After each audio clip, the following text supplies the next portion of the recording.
Olha, gente, se tinha o Sad News, ficou para o domingo que vem. Amém?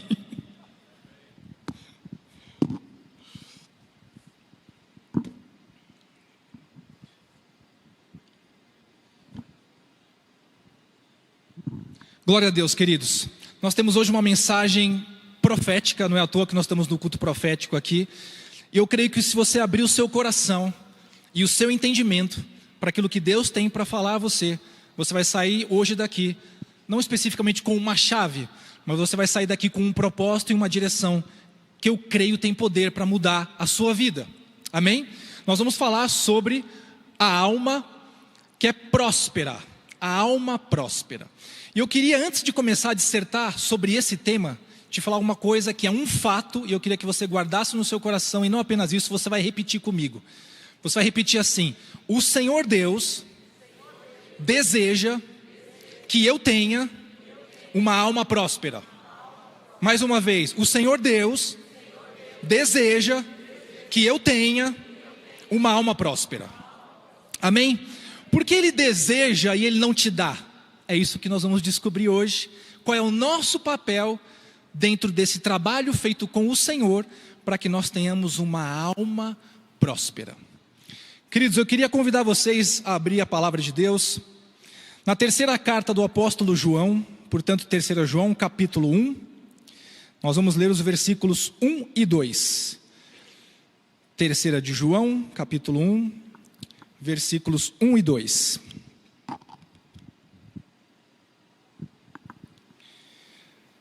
Assim diz a palavra do Senhor: o presbítero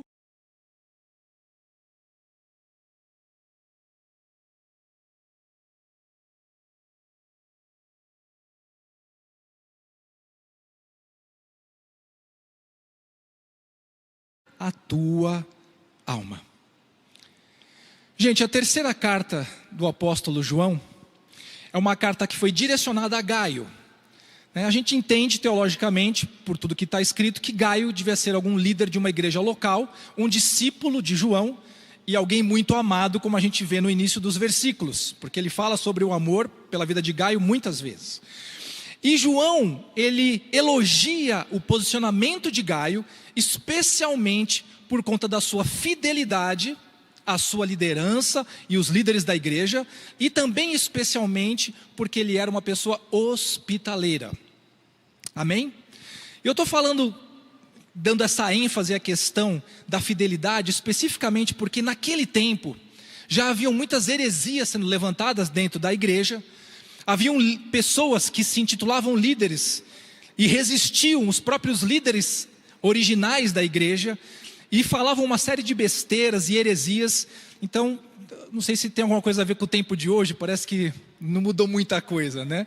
Mas entenda que o apóstolo João teve que enfrentar essa situação, mas ele tinha uma pessoa de confiança que era Gaio. Essa carta foi especificamente escrita para ele, para enaltecer essas características.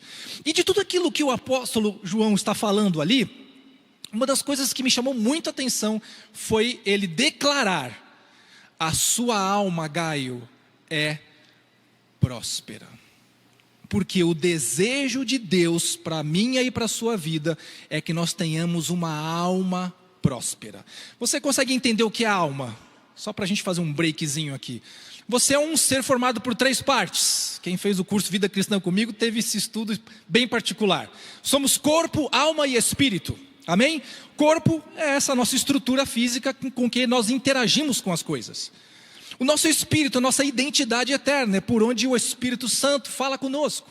E a nossa alma é onde está o centro das emoções, as decisões e a razão. Muitas vezes nós associamos a alma ao coração, mas na verdade, onde acontecem todas essas interações, psíquicas e psicológicas, na verdade está na nossa mente. Essa é a nossa alma. E Deus deseja que a sua alma seja próspera. Amém? Queridos, o que é o contrário de uma alma próspera? Primeiro vamos entender o que quer dizer ser próspero. O original dessa palavra que nós lemos aqui, próspero, significa ser bem-aventurado, significa ser bem-sucedido.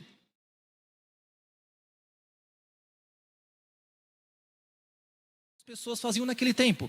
Então, quando alguém se deslocava para uma outra região, e ela ia a trabalho ou ia em alguma missão, as pessoas falavam, seja próspero, porque queria dizer o seguinte, que você tenha sucesso na sua viagem, que você vá com segurança, que você vá em paz, que você chegue até o lugar que você precisa chegar, e chegando lá você consiga executar aquilo que precisa executar. Isso era o que significava a palavra bem-sucedido, que é a raiz de próspero. Amém? Então, o que é o contrário disso? O que é o contrário de eu ter uma caminhada em paz, uma caminhada que as coisas dão certo, uma caminhada segura, uma caminhada em alegria?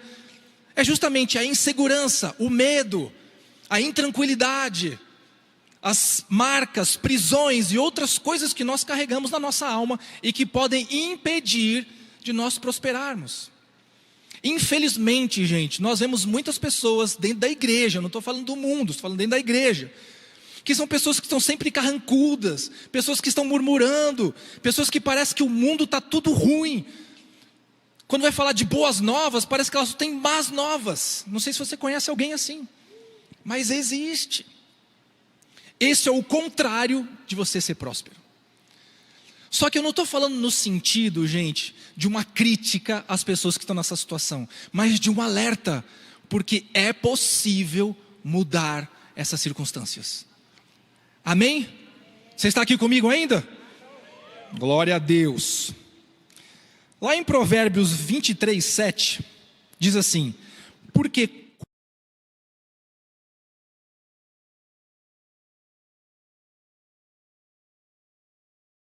do original, que eu creio que é melhor para nós, que seria raciocina, estima, calcula. Então, assim como eu calculo, assim como eu estimo que a minha alma é, assim eu sou. O que é que a Bíblia está falando, gente? A Bíblia está falando que o que a minha alma pensa que eu sou, é isso que eu me torno. Tem muita gente que tem um potencial enorme de Deus, seja para o seu trabalho, seja para o seu chamado ministerial, seja para cuidar da sua família, que tem um grande potencial, e esse potencial está morto por causa da sua alma. Porque uma coisa é aquilo que Deus colocou em você, e a outra é como você enxerga isso em você mesmo. Nós precisamos ter uma alma livre, nós precisamos ter uma alma curada, nós precisamos ter uma alma fortalecida, porque é a nossa alma que vai nos levar até o final do caminho. Gente, a nossa vida é uma grande jornada. Nós passamos por um caminho de muitas aventuras. Nós passamos por sucessos, passamos por fracassos, passamos por momentos de alegria, mas também passamos por momentos de tristeza. Nós temos uma vida que é muito rica sobre muitos aspectos, mas ela não é permeada apenas de coisas boas, porque vivemos num mundo que é caído. Só que as coisas boas sempre vão nos alegrar, amém? Mas as coisas ruins, elas podem afligir e afetar a nossa alma. E é sobre isso que nós vamos falar nessa noite. Nós vamos falar sobre como Gaio foi um bom exemplo com relação a ser uma pessoa que tinha uma alma próspera e como nós podemos atrair isso para nós. Nós vamos falar algumas características que uma alma próspera possui.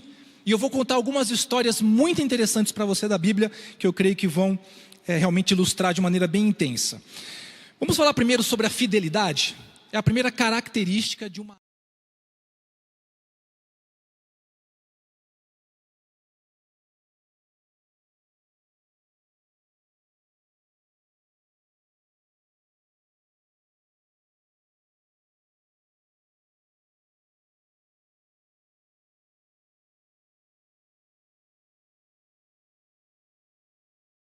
Não é dando uma ordem para Gaio, mas ele está atestando um fato. Gaio, você procede fielmente para aquilo que pratica com os irmãos, mesmo quando eles são estrangeiros. Gaio foi um excelente exemplo de alguém que teve fidelidade à sua liderança, que teve fidelidade à palavra de Deus, coisa que nos dias de hoje ainda temos problemas com pessoas que ministram a palavra de Deus, mas não têm fidelidade com aquilo que é santo. Amém? Fidelidade, gente, é uma característica de uma alma próspera. 2 Timóteo 2,13 fala o seguinte: Se somos infiéis, Ele permanece fiel. Ele quem? Deus. Deus permanece fiel, pois de maneira nenhuma pode negar-se a si mesmo. Gente, fidelidade é um atributo de Deus. Faz parte da essência de Deus. Enquanto eu e você precisamos nos esforçar, precisamos ter um posicionamento para que gere fidelidade na nossa vida, Deus não precisa de esforço. Isso faz parte do que Ele é. Agora, se Deus é fiel, isso não é nenhum jargão crentez, mas se Deus é fiel, como a palavra nos diz, se eu não conhecer a fidelidade, se eu não viver fidelidade, eu jamais vou conhecer o coração do meu Pai. É simples assim. Eu preciso entender que eu preciso gerar fidelidade na minha vida para que eu possa conhecer o coração de Deus. Amém? Em Salmos 89:1 diz assim: cantarei para sempre as tuas misericórdias, ó Senhor. Os meus lábios proclamarão a todas as gerações a tua fidelidade. Gente, essa palavra fidelidade aqui no livro de Salmos, no original que é no hebraico, essa palavra é emuná. E ela quer dizer ser confiável. Então, quando Deus está falando da fidelidade dele, Ele está falando assim: eu sou confiável.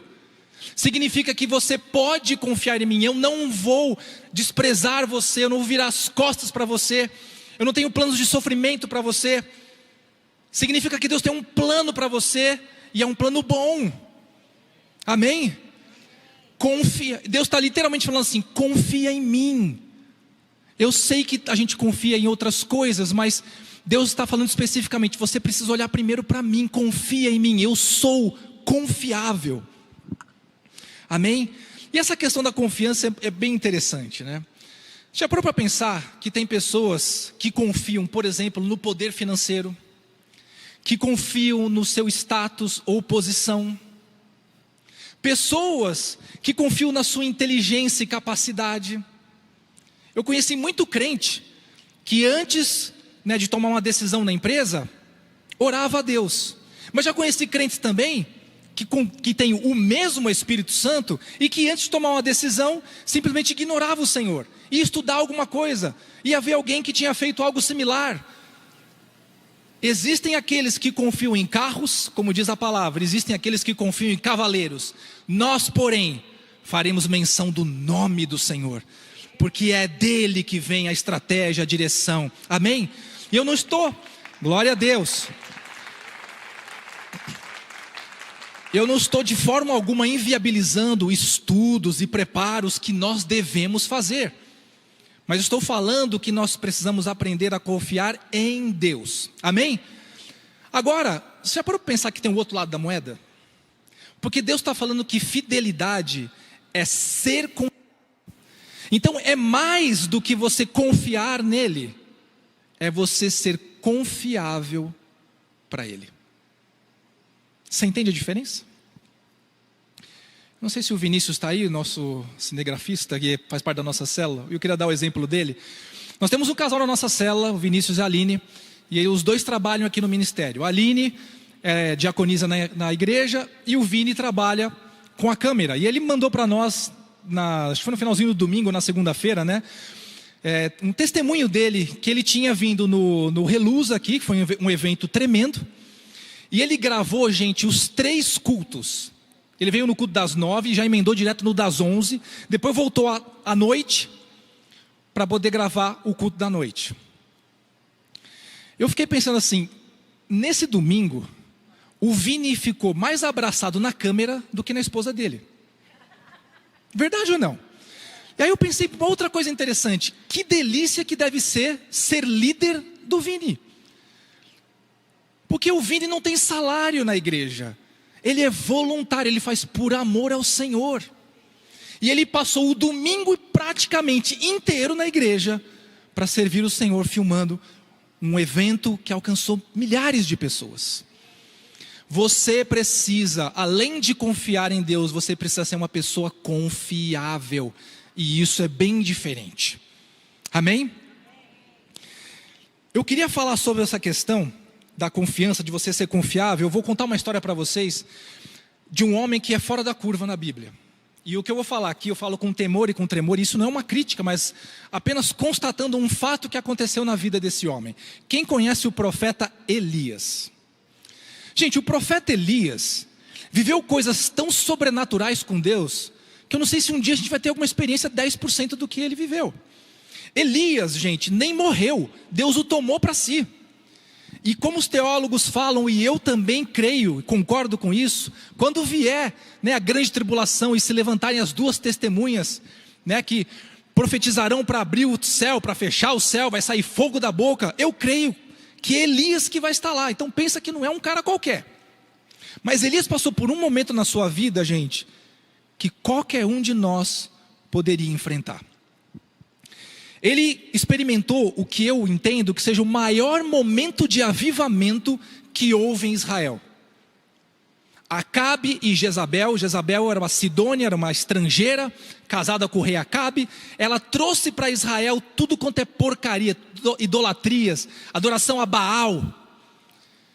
E o profeta Elias se levantou contra isso. E aí ele fez um tipo de uma competição. Quem é o Deus mais poderoso? E aí a Bíblia conta que vieram os 450 profetas de Baal, os 400 profetas de Aserá, que se assentavam na corte de Jezabel, e ali eles ficaram invocando o seu Deus, e nada aconteceu.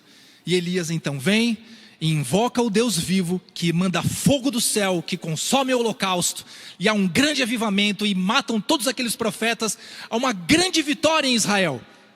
Só que Jezabel mandou um recado para Elias, e ela falou assim: Elias, eu vou te matar. Assim como você fez com os meus profetas, farei eu contigo. E a Bíblia conta que esse homem que enfrentou 850 bruxos, gente, sozinho, a Bíblia conta que ele fugiu com medo de morrer. Estranho, não é? E a Bíblia conta que quando ele fugiu, ele entrou na caverna, ele chegou lá e falou para o Senhor: Senhor Deus, eu não sou melhor que os meus pais, toma minha vida, eu não quero mais. Eu fico pensando às vezes, se eu fosse Deus, eu, Carlão, fico pensando assim, Elias virando para mim, fugiu para não morrer, porque Jezabel ia matar ele, chega aqui e pede a morte para mim. Eu falei: Elias, meu querido, se você queria morrer, era só ter voltado para lá, ou ter ficado. Jezabel cuidava desse assunto para você. Mas você vê que a alma dele foi afligida, gente, por uma palavra. Você está me entendendo? A nossa alma é muito frágil. E o que acontece é que Deus falou para ele o seguinte: tá bom, Elias, você quer sair? Então você vai ter a responsabilidade de tomar 3 atitudes principais, 3 ações principais. Você vai voltar pelo caminho que você veio até aqui. Você vai ungir Azael, rei da Síria. Você vai ungir Jeú, rei de Israel. E você vai ungir Eliseu como profeta no seu lugar. O que foi que Elias fez? Ele voltou pelo caminho, colocou a capa sobre Eliseu e simplesmente abandonou o restante da missão. Sabe quem teve que ungir Azael e Jeú? Eliseu. Agora, o que leva um homem como Elias a perder essa confiabilidade? Alma. Percebe? Eu não estou falando de uma pessoa que vivia murmurando pelos cantos, uma pessoa que não tinha experiência com Deus. Estou falando de uma pessoa que tinha uma vivência com o poder de Deus de uma maneira como nós nunca vimos. Amém? A nossa alma é frágil. E fidelidade faz parte, de uma alma que é tratada, que é curada. E é sobre isso que nós vamos falar nessa noite. Sobre a sanidade e a saúde da nossa alma. Estão comigo ainda? Glória a Deus. Segundo aspecto de uma alma que é próspera é a hospitalidade. Hebreus 13:2 diz o seguinte: não negligencieis a hospitalidade, pois alguns, praticando-a sem saber, acolheram a anjos. Em 1 de Pedro 4:9 diz assim: sede mutuamente hospitaleiros sem murmuração. Queridos, quando a gente fala de hospitalidade, talvez a primeira coisa que vem na nossa cabeça é que, será que Deus está pedindo que eu receba pessoas na minha casa para passar dias, semanas ou meses? Que tipo de pessoas eu vou receber na minha casa? A gente vive num tempo muito complexo, gente, infelizmente. E eu imagino que você, como eu, pensam da seguinte maneira: poxa, para eu trazer alguém para a minha casa, eu preciso pensar primeiro na segurança da minha família. Eu preciso ter certeza que esse é o caminho. Eu preciso ter um ok de Deus assim, com muitos sinais. Se bobear, pedindo para fogo cair do céu. Porque a gente acaba ficando fixo nessa questão da hospitalidade como sendo alguma coisa do tipo: eu preciso abrigar pessoas para dormir na minha casa. Mas hospitalidade não é só isso. E aliás, é muito mais do que isso.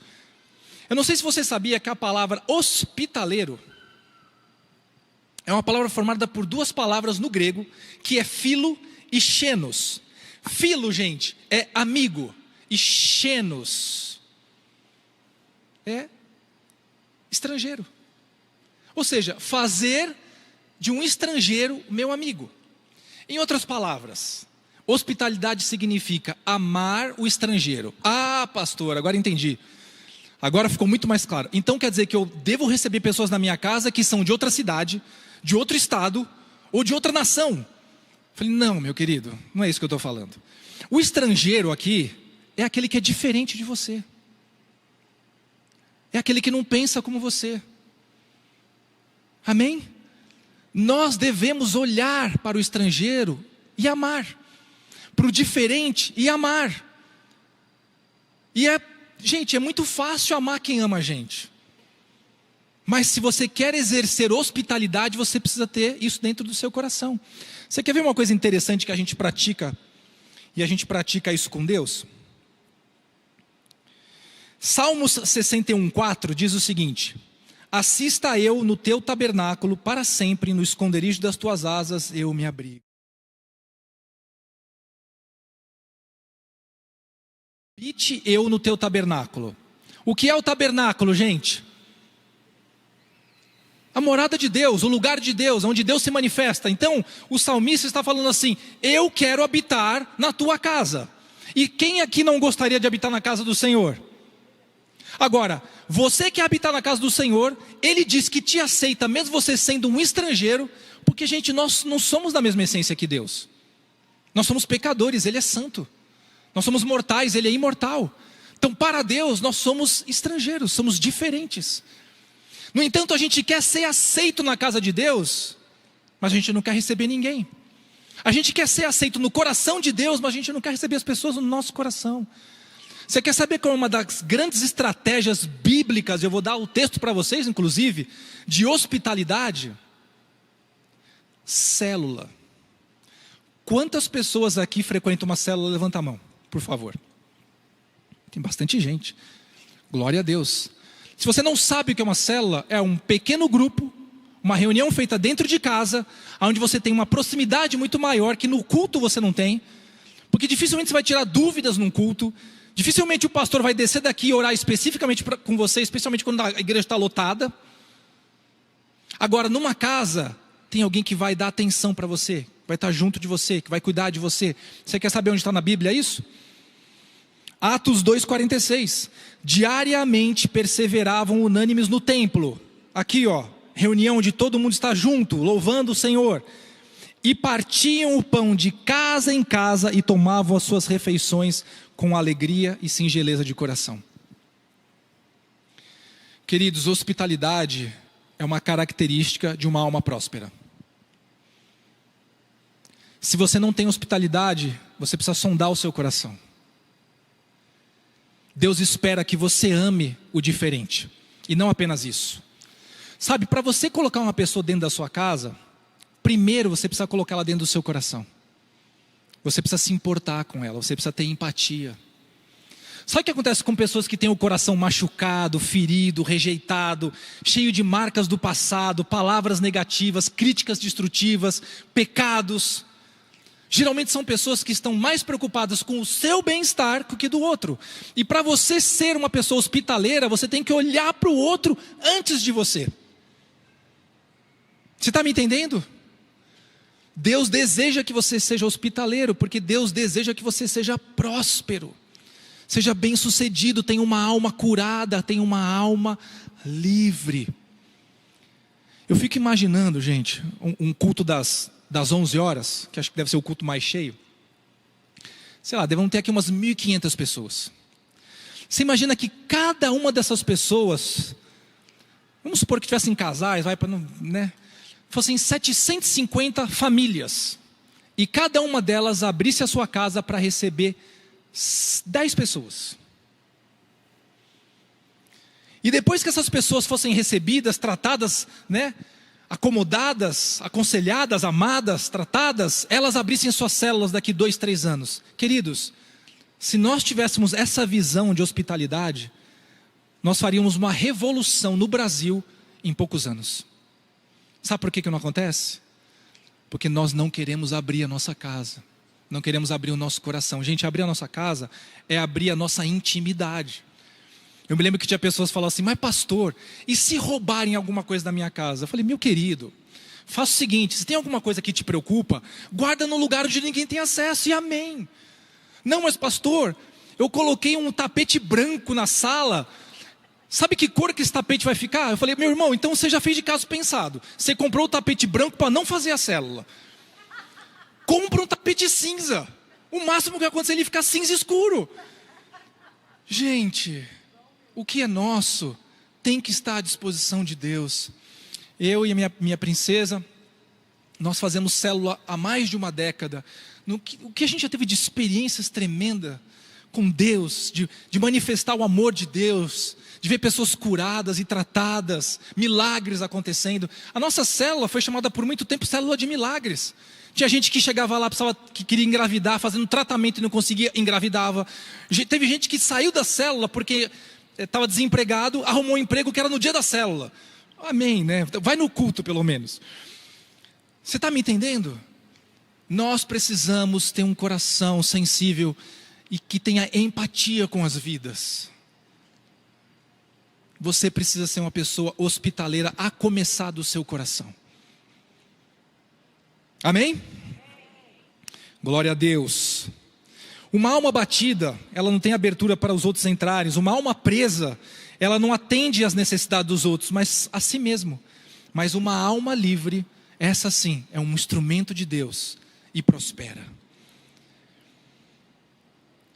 Eu queria falar agora sobre uma alma próspera que gera prosperidade. Jeremias 29:11 diz o seguinte: eu é que sei que pensamentos tenho a vosso respeito, diz o Senhor, pensamentos de paz e não de mal, para vos dar o fim que desejais. Vamos destrinchar esse texto que é muito lindo. Isso é uma promessa do Senhor.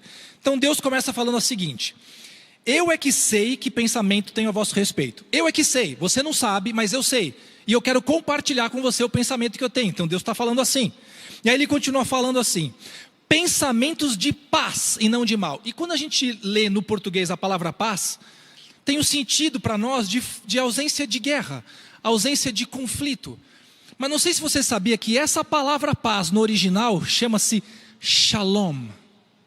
E shalom não é apenas ausência de guerra. Shalom é prosperidade. Shalom é saúde. Shalom é bem-aventurança. Shalom é ser bem-sucedido. Não é à toa que você vê, os judeus cumprimentam-se uns aos outros com shalom. Talvez aqui na igreja você tenha cruzado com alguém, falou: shalom, meu irmão, como é que você está? O que significa isso?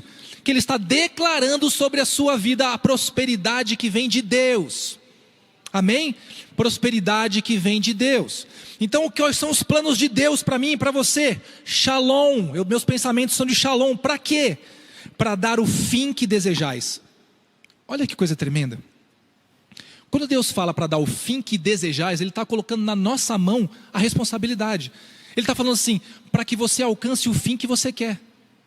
Se a minha alma é uma alma livre, se a minha alma é uma alma próspera, tudo aquilo que eu vou pensar está alinhado com Deus. E Deus não tem problema de colocar nas minhas mãos.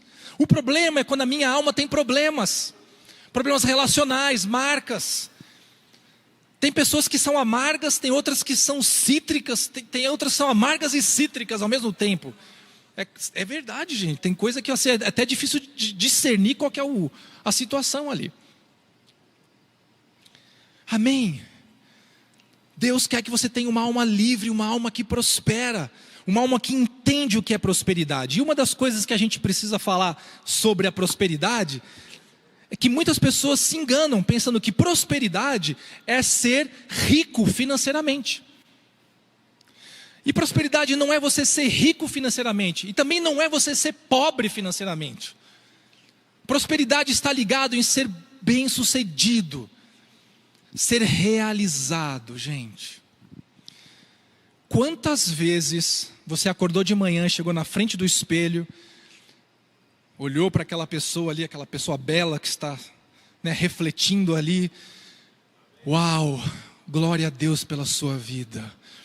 Quantas vezes você fez isso? Eu não estou falando para você ser uma pessoa, que nem aquela canção do Titãs dos anos 80. Vocês lembram dessa canção? Eu me amo, não posso mais viver sem mim. Eu não estou falando disso. Mas eu estou falando de você ser feliz, de você ter alegria em quem você é.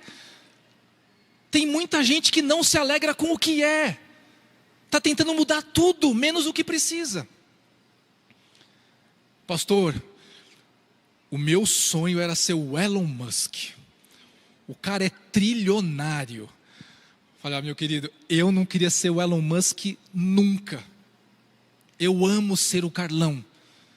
O Carlão não é a melhor versão hoje ainda porque está em aperfeiçoamento. Eu vou estar pronto quando chegar na presença dele.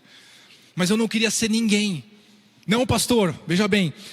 Eu queria ser que nem o Brad Pitt. Gente, eu fico perplexo. O Brad Pitt já fazia sucesso nos anos 90 quando era um jovem. E a grande dificuldade era isso, porque as meninas iam no cinema e voltavam. Ai, o Brad Pitt. Como é que você compete com o Brad Pitt? Explica pra mim.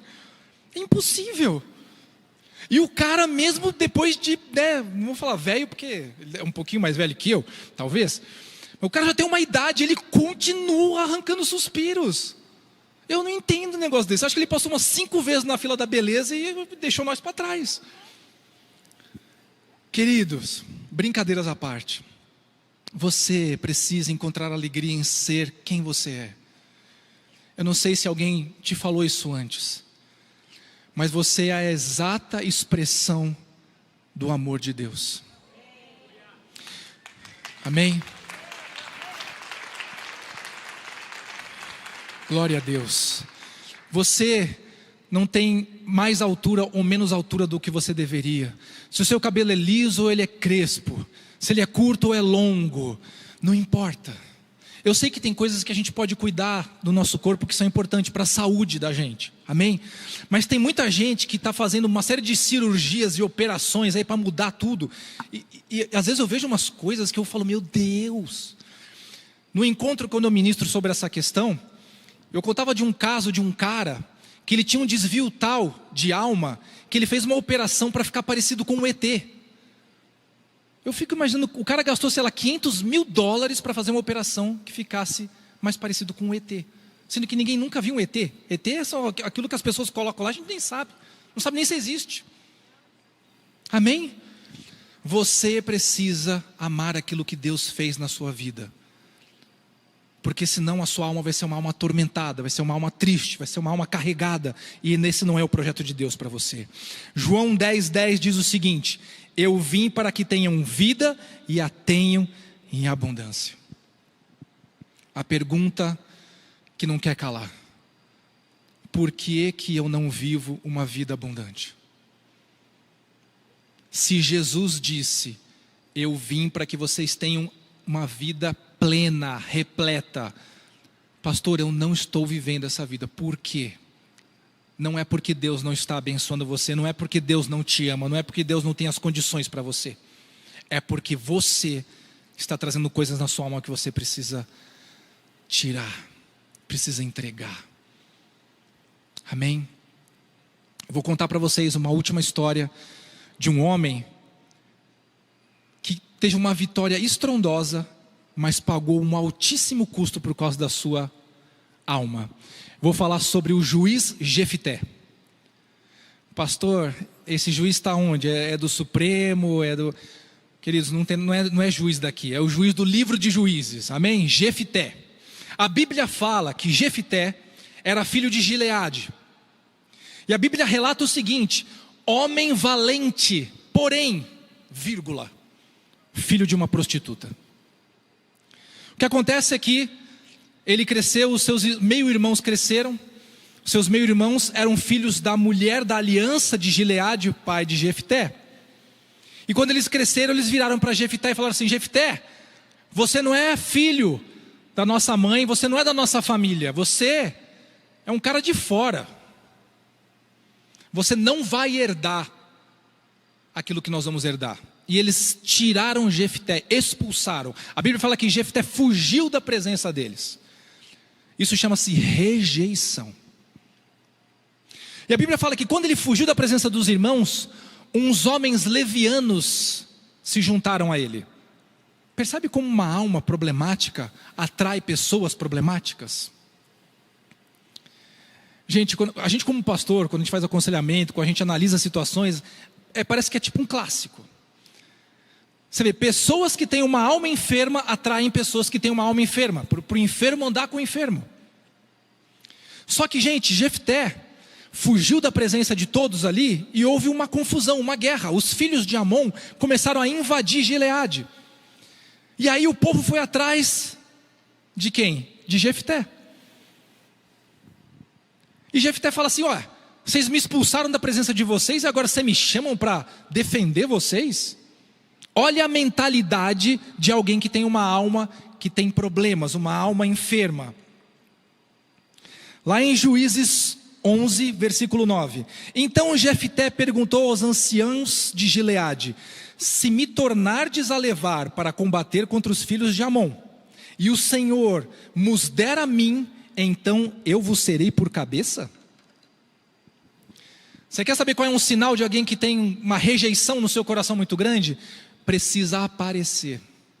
Eu preciso conquistar o amor das pessoas. Eu preciso provar que eu tenho valor. Pastor, como é que você sabe disso? Eu fui assim. Eu fui assim.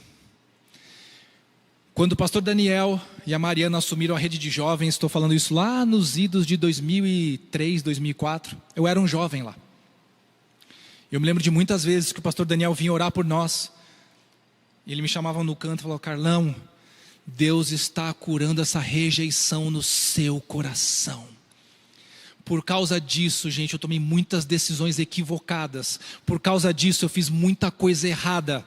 Por causa disso, eu me coloquei em risco. Porque quando você quer conquistar o respeito, o valor e o amor das pessoas, você faz qualquer loucura. Porque a rejeição consome o seu coração. Então eu sei do que eu estou falando. E Jefté, gente, já começou a crescer. Opa, eu era o rejeitado, agora eu vou ser chefe de vocês? Estou gostando demais dessa ideia. Tipo, é mudar de patamar. Só que, gente, a contaminação que havia no coração dele era tão intensa que ele fez uma coisa terrível. A Bíblia fala que ele fez um voto ao Senhor, por livre e espontânea vontade, um voto que Deus não pediu para ele, mas ele quis fazer. Juízes 11, 31. Quem primeiro da porta da minha casa me sair ao encontro, voltando eu vitorioso dos filhos de Amon, esse será do Senhor. Até aqui parece uma bênção, né? Porque Ana também entregou Samuel para ser do Senhor. Mas olha o que ele termina: e eu oferecerei em holocausto. Holocausto, gente, não é linguagem figurada. Holocausto é o seguinte: sacrifício, oferta, queimada. O que ele estava falando é o seguinte: Senhor Deus, se eu voltar vitorioso dessa guerra, a primeira pessoa que sair da minha casa, pela porta da minha casa, quando eu estiver chegando, essa pessoa eu vou entregar como um sacrifício queimado, como uma oferta queimada diante do Senhor. E ele foi lutar contra os filhos de Amon, e Deus deu a vitória. Deus não deu a vitória para Jefté, Deus deu a vitória para Israel. Porque não era o homem, mas o propósito de Deus. Só que Jefté volta para casa. E quando ele está chegando perto da sua casa, a porta se abre. Quem é que sai dançando e pulando para comemorar a vitória do pai? Sua única filha. Sua única filha. Sabe por que isso aconteceu? Foi Deus que pediu? Não. Tem alguma coisa na lei dos profetas ou na lei de Moisés que fale sobre isso? Não. Isso é uma alma enferma. E nós precisamos cuidar dela. Amém? E eu quero concluir essa palavra com um texto de Salmos 103, 1 e 2, que diz assim: bendize, ó minha alma, ao Senhor, e tudo que há em mim bendiga o teu santo nome. Ou seja, eu preciso ter louvor nos meus lábios. Bendize, ó minha alma, ao Senhor, e não te esqueças de nenhum só de seus benefícios. Isso é gratidão. Uma alma próspera é uma alma que tem louvor na sua boca. Uma alma próspera é uma alma que tem gratidão. Amém? Feche seus olhos. Eu não sei como você chegou hoje aqui, eu não conheço a sua história. Mas uma coisa eu sei: Deus não te trouxe aqui por acaso. Você está aqui nessa noite não é obra do acaso, mas é obra do Espírito Santo. Todos nós recebemos palavras, recebemos situações, enfrentamos desafios terríveis, às vezes que marcam a gente. Eu não sei quais são as marcas que você tem no seu coração.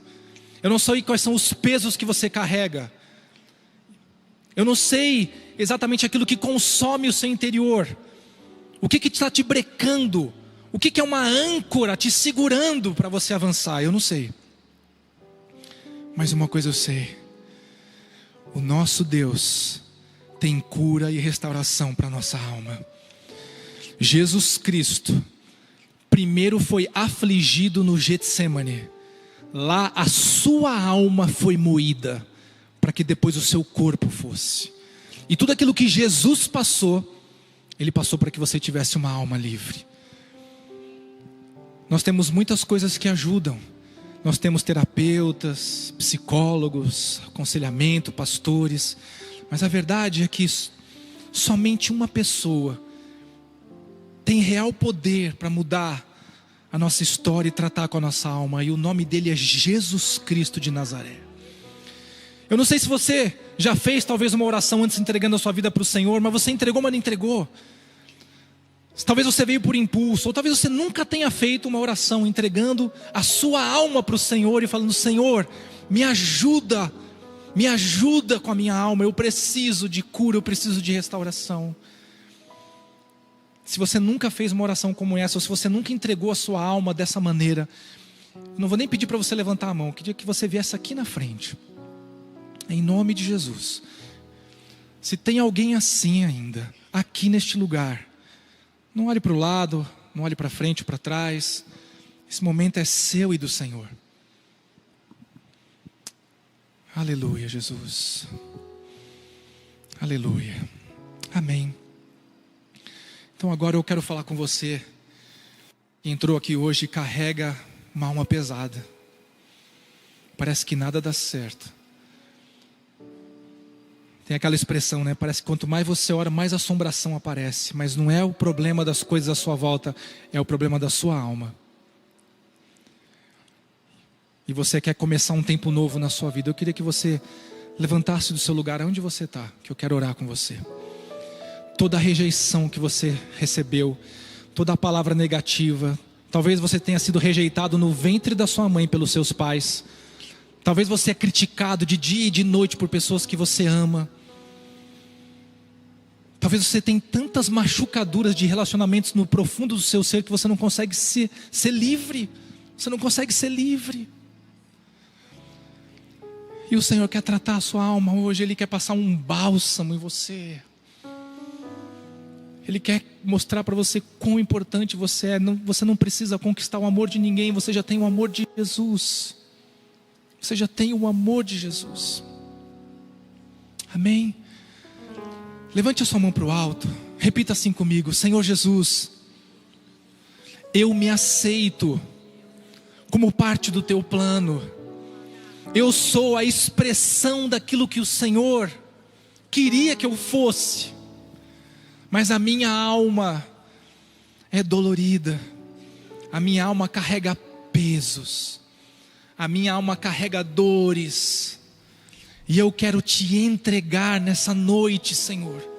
Eu quero liberar perdão. Eu quero tirar esse peso das minhas costas. Porque a tua palavra fala: vós que estáis cansados, sobrecarregados, venham a mim, e eu vos aliviarei. Eu vos aliviarei. Queridos, Deus não é mágico, porque magia é enganação, é ilusão. Deus trabalha com processos. E Ele quer começar um processo hoje na sua vida, para mostrar para você o valor que você tem. Porque você é muito valioso, você é muito valiosa. Aleluia, Jesus. Senhor Deus, nós invocamos a Tua presença aqui nessa noite. E nós queremos Te exaltar, Te bendizer, Senhor. Queremos Te agradecer pelo plano e o projeto que o Senhor tem para cada um dos meus irmãos aqui. Cada um aqui.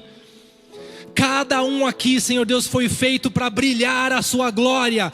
Cada um foi feito aqui para que o mundo conheça que não apenas Jesus existe, mas Ele é o Senhor. Derrama sobre eles a alegria, a plenitude, a paz. Tira, Senhor Deus, esse peso do coração. Em nome de Jesus, Espírito Santo, ajuda cada um aqui, Senhor, a largar esses tijolos que carregam, esses pesos que carregam nas costas, porque tem impedido eles de viver o melhor do Senhor. E o Senhor tem planos lindos. Essa promessa que nós lemos, Senhor: eu sei que planos tenho para vós, são planos de paz, de shalom. Senhor Deus, eu quero declarar um novo tempo, profeticamente, na vida de cada um aqui. Um tempo de viver uma alma próspera. E que eles prosperem nos seus relacionamentos, prosperem em fidelidade, em hospitalidade, prosperem em Te adorar, Te exaltar e Te louvar, prosperem em Te buscar e Te encontrar. E Senhor Deus, aonde há amargura, Senhor Deus, aonde há acidez, aonde há tristeza, seja levantada uma alegria extrema e plenitude que vem do alto, em nome de Jesus Cristo, em nome de Jesus Cristo. Meu irmão, olha para mim aqui, minha irmã. Você não pode impedir alguém de tentar te machucar. Você não pode impedir a vida de trazer situações que marquem o seu coração. Mas é sua responsabilidade decidir o que você vai fazer com isso. E o que Deus está fazendo nessa noite é falar para você: você é mais do que vencedor. Em mim você vai saltar muralhas e ninguém vai te impedir, porque você é amado do Senhor. Você é fruto de um sonho de Deus. Você não é fruto do acaso. Amém? E você vai viver experiências tremendas com Deus a partir dessa noite, em nome de Jesus Cristo. Amém? Glória a Deus, aleluia. Vamos louvar, mano. Depois eu vou dar a bênção no final. Aleluia. Se coloque em pé, esse mesmo espírito de adoração. Aleluia, Deus. Sei que os teus olhos, sempre atentos, permanecem em mim.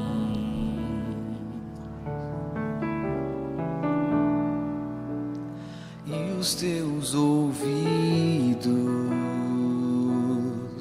estão sensíveis para ouvir meu clamor. Posso até chorar, mas a alegria vem de manhã. És Deus de perto e não de longe, nunca mudaste, tu és fiel,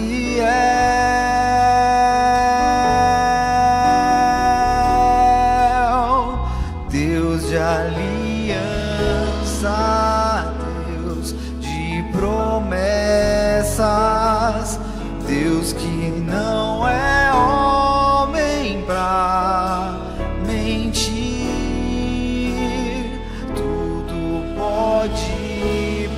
passar, tudo pode mudar, mas tua palavra vai se cumprir.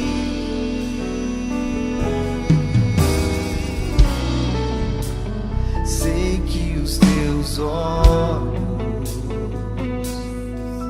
sempre atentos, permanecem em mim.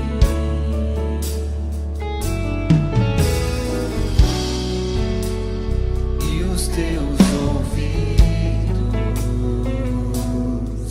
estão sensíveis para ouvir meu clamor.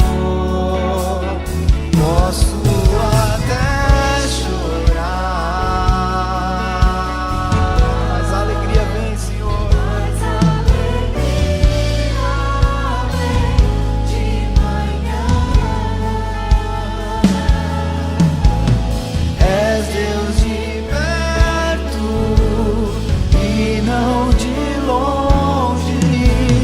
Nunca mudaste, tu és fiel.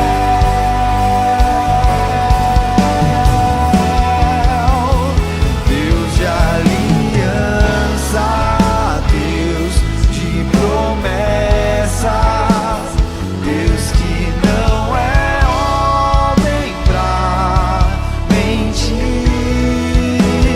Tudo pode passar, tudo pode mudar, mas tua palavra vai se cumprir.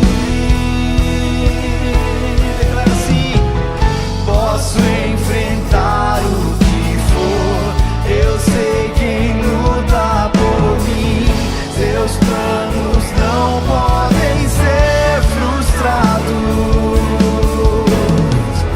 Minha esperança está nas mãos do grande eu sou.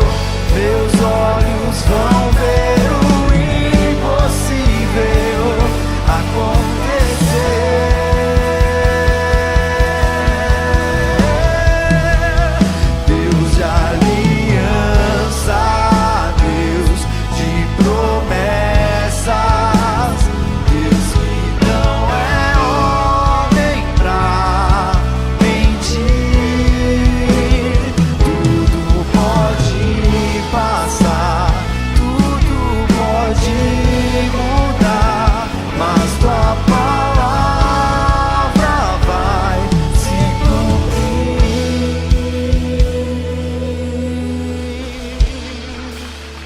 Bate mais forte, é para Ele. Louvado seja o teu nome, Senhor. Glórias ao teu nome eternamente. Só tu és o verdadeiro Deus. Aleluia, Jesus. Queridos, semana que vem já estaremos aí celebrando o Natal. E eu oro para que Deus te dê um Natal muito diferente do que você viveu até aqui. Que onde houve escassez, sabe, de amor, onde houve solidão, tristeza, que o Senhor venha realmente inundar o seu coração com águas e águas de alegria e de paz e de plenitude. Que você passe um Natal celebrando o nascimento do nosso Senhor Jesus, com gratidão no seu coração, porque Ele veio para passar por todas as agruras, todos os problemas, todas as coisas terríveis que existem nessa terra, para que você e eu fôssemos livres. Aleluia. Levanta as suas mãos. Que a graça do Senhor Jesus, que o amor de Deus o Pai, Abba Pai, o Paizinho, e as consolações do teu Espírito sejam hoje e sempre com esse povo, que é o povo mais lindo da terra. É o povo que se chama pelo teu nome, a tua família. Em nome de Jesus. Amém. Glória a Deus. Deus te abençoe. Uma boa semana.